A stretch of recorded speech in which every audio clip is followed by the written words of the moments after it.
So here, I'm simply going to set this up. So this is a node that connects to Gmail. So with my account and the OAuth, I already have a credential.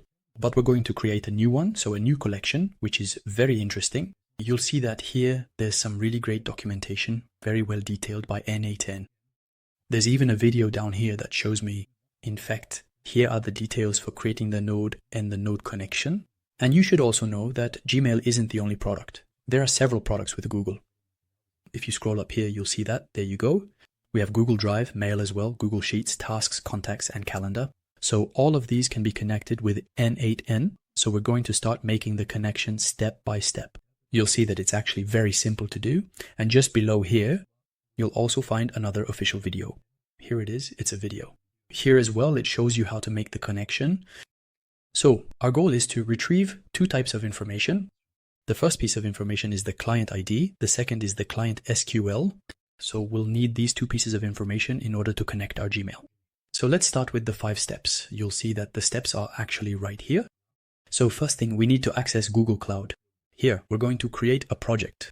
So that's the first thing to do. We'll open this in another window.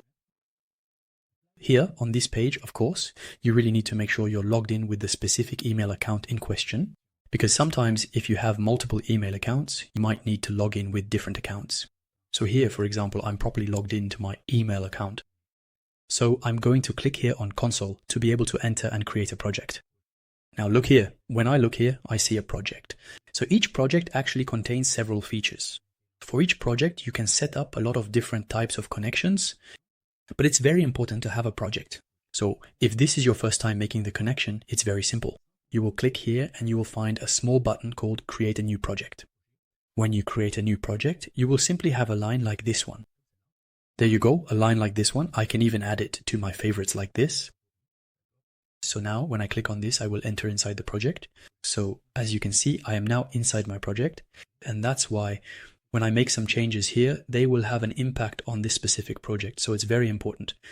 For me, I do this for each software. So there you go, different projects for N8. I group everything together in this project. So that's the first step you need to do. As mentioned here, it's to create your project. So next step, we're going to activate the stack in question.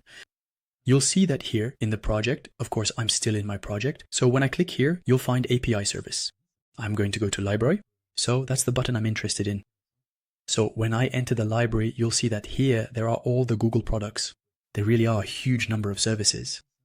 What I'm interested in, I'll look for it here. So for me, I'm going to look for Gmail. So here I'm searching for Gmail. So when I find Gmail, you'll see that, of course, it detected that there are 2 results. I'll take this one because I want to connect n8n with Gmail. If I want to connect it, for example, with another product like Google Docs, I just have to type Docs here, for example. So that's how you actually search for it. There you go, I do a search and then I find Google Docs. So for me, let's stick with Gmail. And so I go into this product. So I need to be inside Gmail. You'll see that here it's activated because I've already enabled it. So for you, if it's your first time connecting, you'll find that here in Gmail, it will be deactivated. So all you need to do is simply click enable to activate it. And here you have the VVR. So as long as you see the VVR, it means that your API Gmail in your project is indeed active. It's as if you're granting permission to other third-party software that can connect with Gmail. Now I need to set up what's called the authentication configuration, the consent screen. It's as if you're showing Google that you're working on a project so that it can, in fact, it gives you this authorization to use all these APIs. So to do this, it's simple. You'll see that I can go back here. In any case, you have complete documentation here that guides you step by step. So what do you need to do here? So I'm going to go back to the home page. I come here, still in the API and services section. And you'll see that here, there's this option called Authentication 15th Screen. This is where I'll confirm, authorize, and show Google that I'm working on a project. So now I'm going to enter this section. So now we need to be inside this section. You'll see that I'll actually need to update these 3 pieces of information: branding, audience, and client. So I'll start with branding, quite simply. Here we're going to enter the application's name along with an email address. So here you enter the application's name and be careful, it's mandatory to provide it. There you go, support email address. You can use the same Gmail address if you want. And if you want, you can add a logo. Okay, that's for the design. actually, when you go into the projects, you'll see inside the projects. In fact, the logo isn't mandatory. And here you actually need to enter the authorized domain names. So be careful, you have to enter it like this. HSG r.cloud, you put that here, and then you also enter the developer's email address for Google Contact. You can use the same Gmail address you used before. That will be all for the branding section. Next, we'll move on to the section called Audience. This part is actually very important, so I'm going to show you how to configure it here.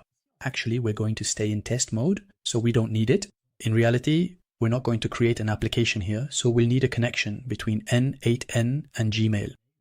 So as a result, we're going to leave it in test mode and select the type as external. Since we're going to use an external application, it's not an internal one, and for users, it's very important to click here on ADD user and simply add the email address of the user who is authorized to use Gmail. And this user will be yourself, so the same email address you're currently using, you'll enter it here. That's why inside Gmail, it's this user that we'll connect with later, which will be your Gmail login and password. This is the one who will be authorized to work on this project. And finally, we have the section called Client. So the client section is very simple. You're going to click for the first time on Create Client. So when I click here to create a client, it will create a client like this one for me. And that's where you'll see that I'm going to get what's called the client ID. So this first code here, that's the code I'm simply going to copy like this, come back here and paste it right here. So this first code that you're seeing here, that's the first code we're going to put here like this. Now what's left? The client secret is left. That is another code, and I'll show you how to get it. It's very, very simple. So if I come back here, if I go inside this client here, this is where I'll find the client secret. So that's it actually, that's the client secret. Of course, I can copy it using this little button here. This code here actually, which is hidden here, because I'm hiding it since it belongs to me. So this code here is the one we'll use in a moment for our connection. So basically, it's as if, in reality, we were able to use the client ID, this one, and then the client secret, which is this one. So these are the two codes that I will need. So before we finish, the very last step we'll need is actually here, the authorization redirect URLs. This means that when n8n asks Gmail a question, for example, it asks what are the most recent email addresses or emails that have been received. Somewhere, Gmail in this project needs to send the information back to them. And where is it going to send them? The information is sent to these redirect URLs. So what are these URLs? You will always start with localhost like this. You will always put in the second URL, localhost with 3000 and a slash, for authentication callbacks. And you see here, there's a third URL. Now I'll show you where you can get it.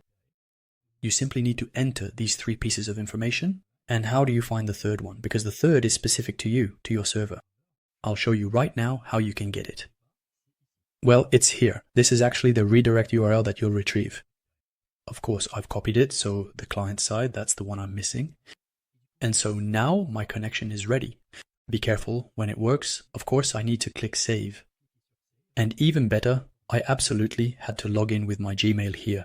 Because, if someone gets hold of all this information, imagine someone managed to get this data, they can't do anything with it if they don't log in with Gmail, with your own Gmail account. Remember, we gave permission to our email address so it could connect in the audience section. So this is my connection, and thanks to this connection, I'll actually have, so here's an identification like this, we'll get it. So now I have the client ID, the secret, the code as well, and here it tells me that I'm properly connected. And when Google sees that on n8n, I give it all this information and I'm also connected with it, it will send me back all the information related to my Gmail inbox. Now here's another very important piece of information. You see, with this kind of connection, sometimes the session actually closes, and that's for security reasons. So it's very important from time to time in your workflow. Always check that it's showing a green check mark, and even sometimes you'll see that it's green. But that doesn't mean you can't click on sign in again. If you ever notice that the workflow can't retrieve emails, it's not always the case, but after several tests we've done, we noticed that the session can be destroyed if it's not used. For example, after 3 months without triggering or activating your workflow, it's possible that, for security reasons, Gmail disconnects the connection. And finally, I always tell you, you should refer back to this documentation because honestly, the documentation is excellent. That's what I recommend because if there are any updates, you'll always find them here.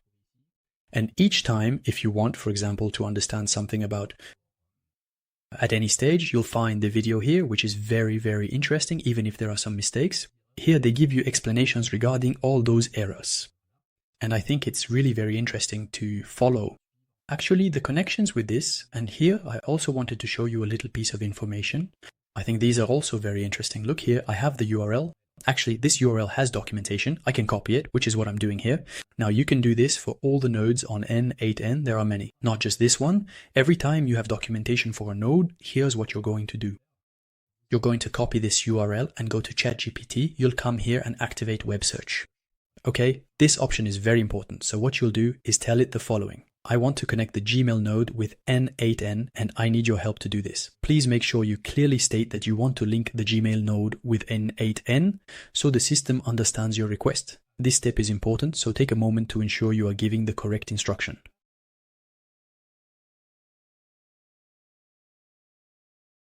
Help me do it. Here is the official documentation.